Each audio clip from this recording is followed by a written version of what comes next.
నమస్కారం అండి, స్వాగతం సుస్వాగతం మన యూట్యూబ్ ఛానల్కి. ఈరోజు చేసే పచ్చడి రోటి పచ్చడి, ముల్లంగి రోటి పచ్చడి రాయలసీమ స్టైల్లో.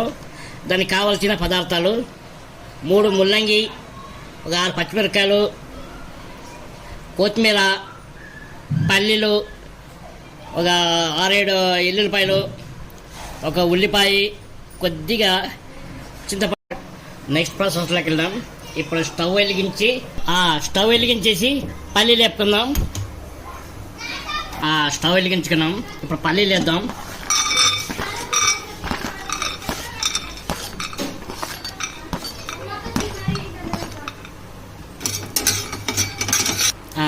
పల్లీలు అయినాయి, ఇవి ప్లేట్లో వేసుకుందాం.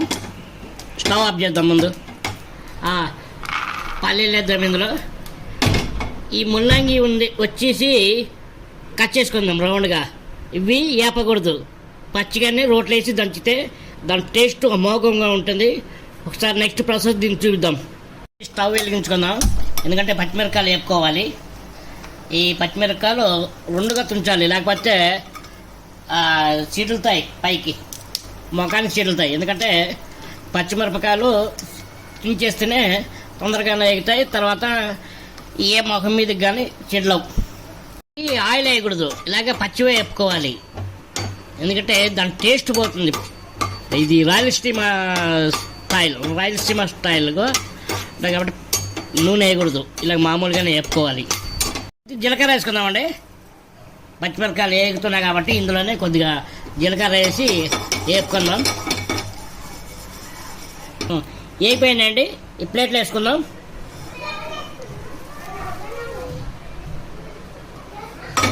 ఇప్పుడు నాకు ముల్లంగి అంటే చాలా ఇష్టం. ఇవ్వండి, కొద్దిగా ఉప్పేసి దీనిపైన, తర్వాత ఇంకో ముల్లంగి వేసి తింటే పచ్చిగా సూపర్. ఉప్పు కారం 2 ఉంటాయి ఇంట్లో. ఈ పల్లీలకి పొట్టు తీయకూడదు, అలాగే వేయాలి. స్టవ్ వెలిగిద్దామండి. ఇప్పుడు స్టవ్ వెలిగించి ఇక ఉల్లిపాయ కాల్చుకోవాలండి. ఉల్లిపాయ కాల్చుకుంటే టేస్ట్ ఇంకా అమోఘంగా ఉంటుంది. ఉల్లిపాయ కాల్చుకొని రోటి పచ్చడి వేసుకొని తింటా ఉంటే, రోట్లో వేసి దంచి తింటే సూపర్గా ఉంటుంది నా సామ్యంగా. ఏంటి, ఉల్లిపాయ కూడా వేగిపోయింది బాగా. చూడండి, ఇది తీసి పక్కన స్టవ్ ఆఫ్ చేద్దాం. ఉల్లిపాయ సైడ్కి పెడదాం. ఆ తర్వాత చూపించడం మర్చిపోయాను. ఇకండి, కొద్ది చింతపండు అండి, కొద్ది చింతపండు కూడా వేయలేదు దీంట్లోకి. ఇప్పుడు ఇకండి, రోలు రోకలి, మా ఇంట్లో రోలు రోకలి. ఇక పచ్చిమిరపకాయలు వేద్దాం, దంచుదామండి. పచ్చిమిరపకాయలు వేసి ఫస్ట్ దంచాలి.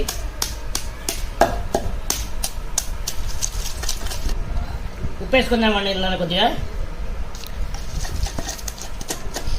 చపాతీగా నలిగిన తర్వాత ఉప్పు వేసుకోవాలి. నెక్స్ట్ పల్లీలు వేద్దామండి. ఈ పల్లీలు ఏంటంటే పొట్టుతో వేయాలి. ముల్లంగి చట్నీకి, ముల్లంగి రోటి పచ్చడి చట్నీ అనొచ్చు, రోటి పచ్చడి అనొచ్చు. నీళ్ళు దంచుకున్నాం.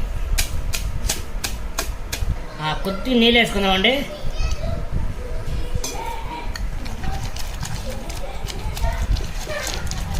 రోటి పచ్చడి ఇందులోకి రాగి సంగటి చేయబోతున్నామండి. ముల్లంగి పచ్చడిలోకి రాగి సంగటి అయితే చాలా కాంబినేషన్ బాగుంటుంది, టేస్ట్ కూడా బాగుంటుంది. అన్నంలోకి మరి టేస్ట్ ఉంటుంది, కానీ మరి ముద్దలోకి వచ్చినంత టేస్ట్ అన్నంలోకి రాదండి. మీరు ఒకసారి ఇలా చేసుకుని తినండి. ఇప్పుడు ముల్లంగి వేసుకుందామండి. ముల్లంగి కూడా మెల్లగా దంచుకోకూడదండి, కచ్చా పచ్చగా ఉండాలి, ఎందుకంటే నోటికి తగలాలి ముల్లంగి.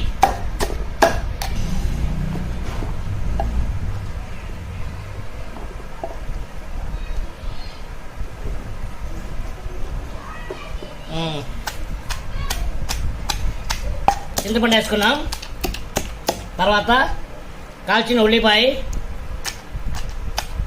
ఇది కూడా కచ్చా పచ్చగా ఉండాలి ఉల్లిపాయ. తర్వాత ఎల్లుల్లిపాయలు వేసుకుందామండి. ఎల్లుల్లిపాయలు,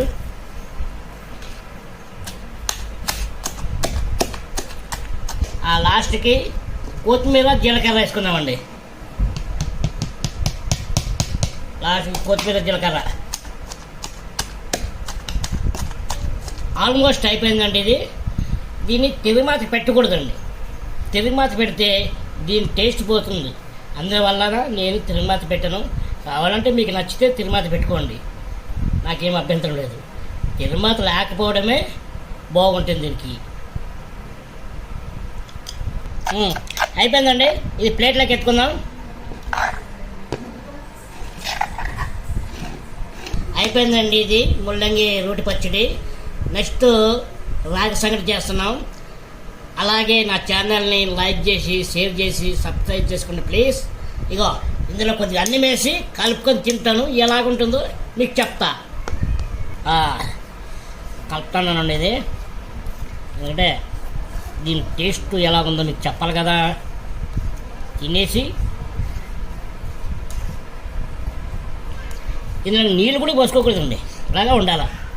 ఈ టైప్లో ఉండాలి. నీళ్ళు వేసుకోకూడదు. ఇలాగా ఉండాలి. అన్నంలాగా కానీ రాగి సంగటిలాగా కానీ బాగుంటుంది. నోరు ఊరిపోతుంది. ఒక్క ముద్దు పెట్టుకునే వరకు మనశ్శాంతి ఉండదు. అబ్బాబ్బాబ్బా, సూపరు సూపరు. ఇప్పుడు రాగి సంగటి చేయబోతున్నాను. ఒక కప్పు బియ్యం అనేది తీసుకోవచ్చు, ఒక కప్పు రైస్ అనేది తీసుకోవచ్చు. అన్నం వండాను కాబట్టి ఆ అన్నంలో ఒక కప్పు అన్నం తీసుకొని ఇగో రాగి సంగటికి ప్రిపేర్ చేద్దాం. నెక్స్ట్ ప్రాసెస్కి వెళ్దాం. ఒక గ్లాస్ నీళ్ళు పోసుకుందాం. ఇంకా కొద్దిగా తక్కువ పడ్డాయి, ఇంకొకటి వేసుకోవాలి. సరిపోతుంది ఇది. ఇప్పుడు స్టవ్ మీద పెట్టుకుంటాం. స్టవ్ వెలిగించాం. ఇక పొయ్యి మీద పెట్టాం చూడండి. ఉడకిన కొద్దిగా ఉడికే వరకు అన్నము మెత్తగా అవ్వాలి. ఒక కప్పు రైస్కి 1.5 వాటర్ అయితే సరిపోతుంది. అన్నము పొడి పొడి చేసుకోవాలి, మెత్తగా ఉడకాలి. ఇలాగ ఉడికేటప్పుడు రాగి పిండి వేసుకుందామండి. రాగి పిండి వేసుకుని దీన్ని కలపకూడదు, అలాగే వదిలేయాలి. వదిలేసి ఇక మూత పెడదాం. దింపుకొని దీన్ని కొద్దిగా కిందికి మీద కలపెడదాం.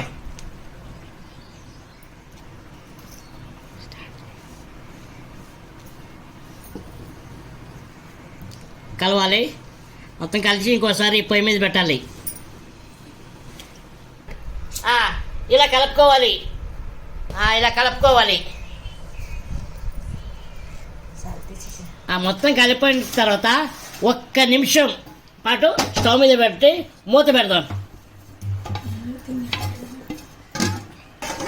ఇప్పుడు దీన్ని కిందకి దింపుకున్నాం. ముద్ద సార్ గుంటలు కడదాం. రాగి ముద్ద కడదాం.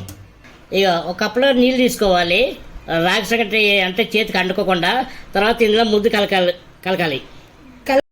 దీనిపైన చల్లేసి, ఎందుకంటే ముద్ద దీనికి అంటుకోకుండా ఉంటుంది, ప్లస్ మన చేతికి కూడా అంటుకోకుండా ఉంటుంది. ముద్ద కట్టుకోవాలి ఉండలుగా. ఇక నీళ్ళు ప్లేస్లో నెయ్యి కూడా వేసుకుంటారు, ఎందుకంటే ముద్ద టేస్ట్ బాగుంటుంది నెయ్యి వేసుకుంటే. మా రాయలసీమలో నెయ్యి వేసుకుని చేసుకుంటారు ముద్ద. ఇక చూడ మనం ఎంతమంది ఉన్నారో అంతమంది. చిన్నగా కావాలంటే చిన్న ఉండలు చేసుకోవచ్చు రాగి సంగటి, పెద్దగా కావాలంటే పెద్దగా చేసుకోవచ్చు. ఇలాగ మెదుపుకోవాలి, ఎందుకంటే ఉండలు కట్టుకోకుండా ఉంటుంది. ఇక చూసారా, ఈ రీతిగా చేయాలి రాగి సంగటి. ముద్ద అలా ముద్ద కట్టుకొని ఒక ప్లేట్లో పెట్టుకోవాలి.